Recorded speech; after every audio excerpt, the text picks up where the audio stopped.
This is how Ting and Ollie. and today we're talking about Napoleon's involvement in the Battle of Waterloo. Here are a few quick facts about Napoleon going into Waterloo. Firstly, he was 46 years old at the battle and was ranked as one of the greatest generals of his age.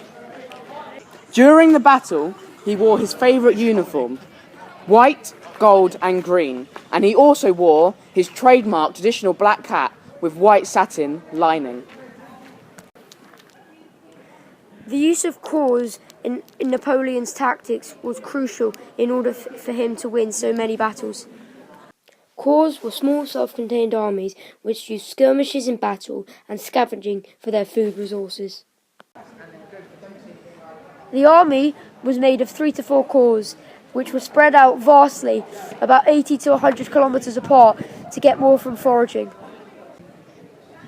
This shouldn't have worked, as at the time the communication was very poor.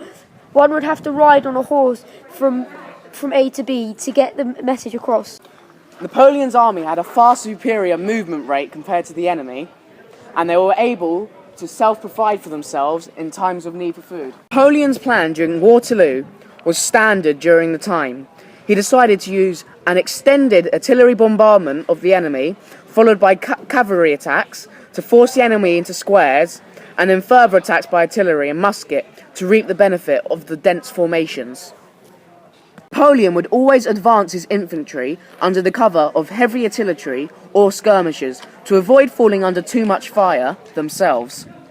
It has been shown that the plan was not executed properly, with the result that the various attacks conducted on the enemy failed.